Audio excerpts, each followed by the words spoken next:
Good morning. My name is Mike Balboni, and I am the chair of the Cyber and Physical Security Committee.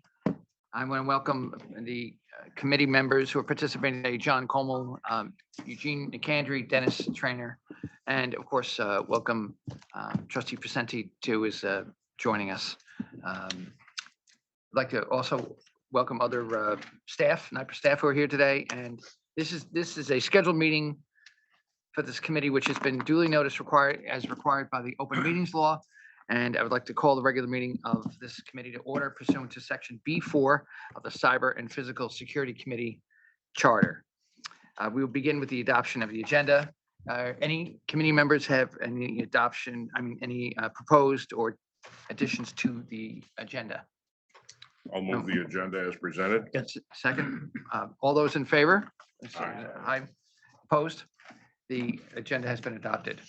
I would like to ask Eric Meyers, the Vice President of Information Security, and Vic Costanza, Deputy Chief Information Security Officer, to present this update for the committee. Good morning. Good morning, trustees, Nypa leadership, members of the public. This morning, we're going to give you a brief update on our cybersecurity program.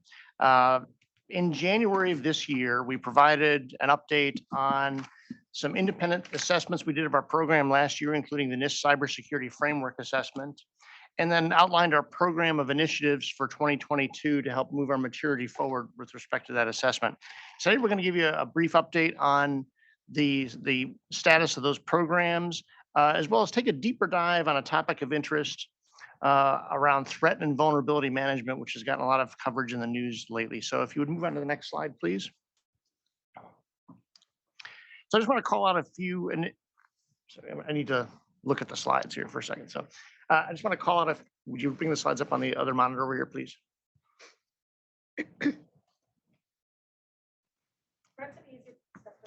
Can I speak at the podium? Yes. Thank you.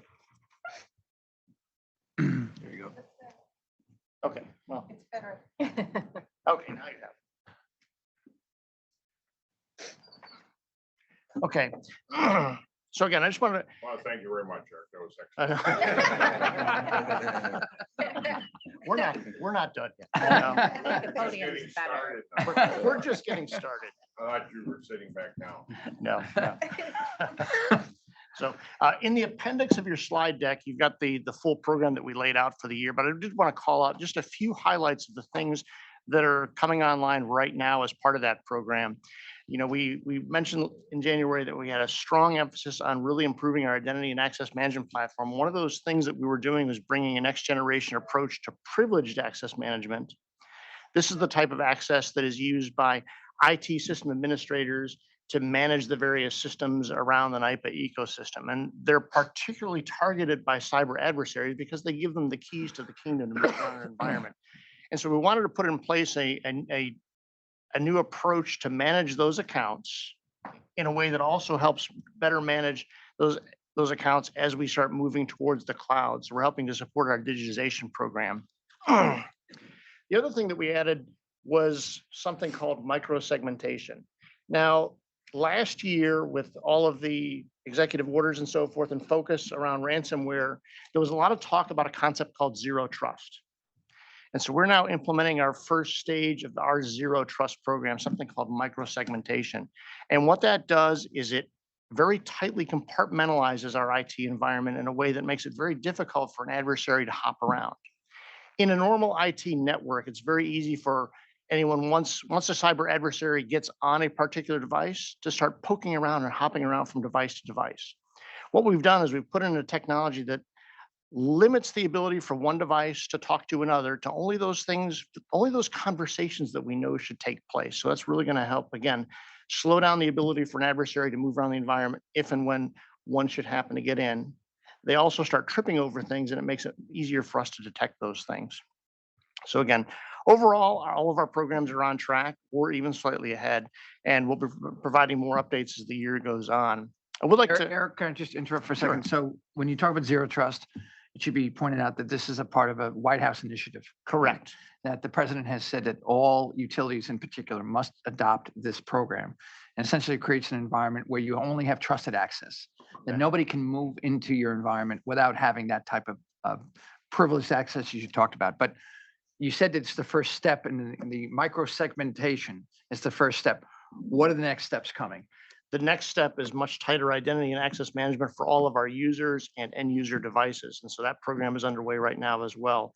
We're actually creating a next generation security access architecture for that will basically secure the way all of our users access all of those applications, even if they're in the cloud. So we'll be Great. providing more updates on that later on this year. Thank you. We're actually in a pilot mode of that right now, actually. So what I'd like to talk about is if you look at the box on the right here, we've got a few key metrics that we've called out, and we've been evolving these metrics over time. We're trying to get to more meaningful metrics that represent the risk faced by Nypa and how effectively we're managing these things. So I want to call out two of those metrics in the middle there. One is something we call the security tools coverage rate. Now, we've talked about a wide range of controls that we've put in place on our endpoints and various servers and at the network level. And what we wanted to do is have a good measure to say, how effectively do we have these things deployed across our environment? Do we have it on 100% of the devices, 80% of the devices, whatnot? And what really represents an effective coverage? Think about it as immunizing your environment. We want to get to a level of herd immunity for our various devices. And so we've got a target for this coverage rate of 90%. But we're actually easily exceeding that today. But how this works is we look at the various capabilities we have in our portfolio, we assess how effective they are against the threats we face today, and then look at where they are deployed across the environment to come up with this score. The reason we do that is because the tools will become obsolete over time as adversaries develop new techniques to get past them. And so we need to continuously refresh that portfolio of tools. We wanted to have a metric that shows how effectively we're protecting ourselves as those tools evolve. So the next one I want to call out is this vulnerability management SLA compliance rate. It's kind of a mouthful to say, but really what that means is when we hear about all the vulnerabilities that get announced in the media, things like Log4j and Felina and so forth, and really there's many more that are out there that don't get as much media coverage as that. But when those things get announced, we have to understand how exposed Nypa is and get those things patched or closed so that we're not exposed to whatever vulnerability may try to exploit those things. So again, we have very tight SLAs or service level agreements that we've set for ourselves to get these things closed. And in fact, we cut those metrics in half over the last year. We used to have a two-tiered SLA for vulnerabilities, and this is common in most organizations. In fact, I read a report recently. I think the average time to patch a vulnerability in an organization is 37 days. That's a pretty long time for someone to be exposed. And so we use a two-tiered system for our last year. Our highest criticality vulnerabilities we would have patched in 48 hours, and all the others we would patch within 30 days. On January 1st of this year, we cut that in half to 24 hours and 15 days. And against those new SLAs, we still have a compliance rate of 96% to get these things closed. So again, we're doing pretty well there. So let's talk a little bit more about vulnerability management if you move on to the next slide. So again, we called out some of the high profile ones, Log4j, Felina, some of the stuff with SolarWinds. That's just a very small proportion of the vulnerabilities that are out there and get announced. In fact, if you look at this chart on the left here, and again, it's not really intended to be read here, just really showing the trend over time. But you see the scale at the top is 20,000. And that's the occurrence of vulnerabilities over time in recent years. And so think about that. Now, not every one of those 20,000 vulnerabilities in a given year affects Nypa, but a lot of them do. And what I wanted to show here with this graphic on the right, it may not be the best graphic to represent this, but it really does show how long it takes for us to get these things under control. And so we mentioned that SLA a minute ago, around 15 days for most vulnerabilities and 24 for the highest criticality ones. If you look at where we were in 2021, our average days to close in some months exceeded 100 days. And if you look at where we are right now, we have significantly reduced that. Now, why I say this isn't really a good graph to represent this is because the average days to close is going to depend upon the mix of the vulnerabilities in a given month. So if you have a lot of low criticality vulnerabilities, the SLA on those is going to be 15 days, and therefore you trend towards the higher number. But the point is, again, we've made a significant improvement here. We've got another graph that actually shows SLA compliance, but it's kind of a boring graph to put on a chart because it looks largely like a flat line because we're so close to it. So, but again, despite this landscape of these vulnerabilities increasing like this, we've been able to really increase our performance. Let's put this in context for 2 seconds. So people might sit back and say, why do we have to manage vulnerabilities as opposed to eliminate them? Unfortunately, you can't eliminate them. When the software is introduced into the network, it has vulnerabilities within it. It's the way it's produced. The question is, what is the period of time in which the adversaries can actually access that vulnerability?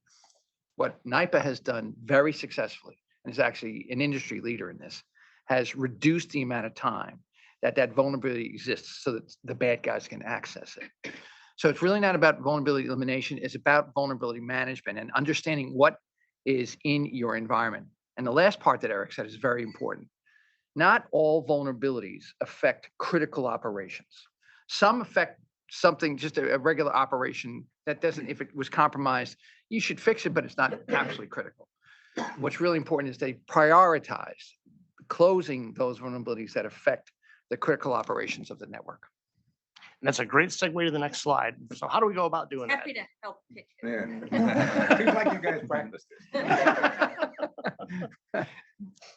So every time we have one of these high profile vulnerabilities get announced in the media, we get questions from us like, oh, does this affect us? How do we know? Where does it live in our environment? We actually have a fairly comprehensive and robust approach to managing this. And we ingest a lot of different sources of vulnerability information. You know, just because something gets a catchy name, gets to me, again, that's just a small portion of the actual vulnerabilities that are out there. And so we continuously monitor these sources. Sometimes the vendors will announce them to us themselves. Sometimes we'll learn about them through our collaboration with all these various agencies you see along the left-hand side of the slide. We also do our own open source research, again, seeing what's out there. And again, the sum total of that is every time we become aware of a vulnerability, we're asking ourselves a few key questions. Okay, does this vulnerability affect a product or service that Nypa uses? Do our partners use it? And to what extent are we vulnerable from it? Because again, if a vulnerability exists, and to Michael's point, you know, if an adversary can't get in contact with that vulnerability, then it doesn't pose as much of a risk to us as something that may be exposed. So we're asking ourselves that question. How vulnerable are we to this particular vulnerability? This is something we do every day. And then we put together a response plan. It may be a technical mitigation where we have to apply a patch from a vendor. Oftentimes, and increasingly now, we're seeing something that are called zero-day vulnerabilities, which is when the adversaries have the capabilities to exploit it before the vendor has figured out how to fix the vulnerability. So we need to think about other mitigations. So if we have something in one of our services that is, say, exposed to the internet and is vulnerable, we may make a decision to shut it down or isolate it just to protect Nypa from that vulnerability. But we make that decision as part of this process. And so that's why we see as part of this response plan, we have those stakeholder communication and so forth, just to make people aware that if we have to make changes to our services to manage this risk, we're going to do so. So again, we proactively monitor all this stuff. This is something we do every day. And you know, we've had a lot of success with this. But one of the other things that we've learned in just talking to our utility partners, our customers also, is that many other organizations don't have this level of maturity around managing vulnerabilities. So we've launched a program with Nypa's customers. We call it the Cyber Collective Defense Consortium, to help bring them capabilities to help improve their overall cybersecurity posture and improve the overall security electricity ecosystem. And that program is being led by Vic Costanza, who is our deputy CISO and is here with me today. And I'm gonna hand it over to Vic to talk about that program and some of the things that we're doing for our customers. Thank you, Eric.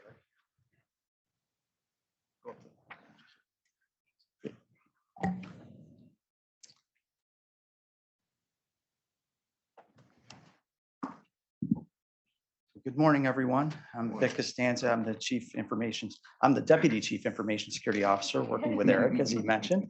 And as Eric alluded to, we're working on putting together this collective defense consortium for cyber.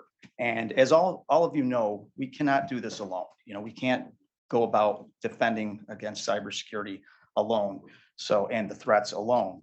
So to build on those best practices, we are working with our various customers, as Eric mentioned, the electric, municipal, and cooperative utility customers as part of our Nypa Cyber Collective Defense Consortium, or CCDC for short, to deploy low or no-cost solutions that help to improve their overall security posture.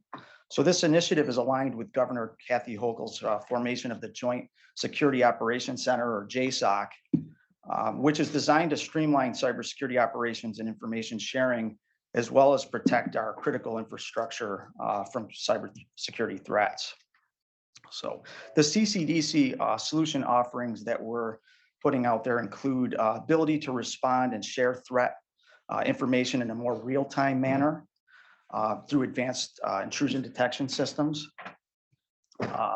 We also have an enhanced ability to identify and proactively remediate vulnerabilities before they can be maliciously compromised by threat actors for these entities. And that's through the enrollment in the CISA, or Cybersecurity and Infrastructure Security Agency's cyber hygiene program, as well as their phishing awareness program to proactively address these threats. And lastly, incident response planning. It's very important that these entities know how to respond if there is an actual incident. So we're actually helping them to build the process and skills needed to handle an event should one occur in their technology environment. So we actually this year, later this spring, we actually provided and guided these municipalities in developing an incident response plan. We had a subset of them, and we had a joint workshop and exercise with a very realistic scenario of a threat that impacted their environment. And we helped them to actually test those plans and identify gaps that needed remediation. So we've worked with 8 municipalities so far, and we're working to expand to cover eventually all 51 across the state. So those involved have shared testimonials with us on the value and benefits that they've received. It actually did help to mitigate cyber risks of which they weren't even aware. So we actually closed some gaps for them during our engagement with them. So being involved with this initiative, like I said at the beginning, also helps us to learn about threats that may impact our environment.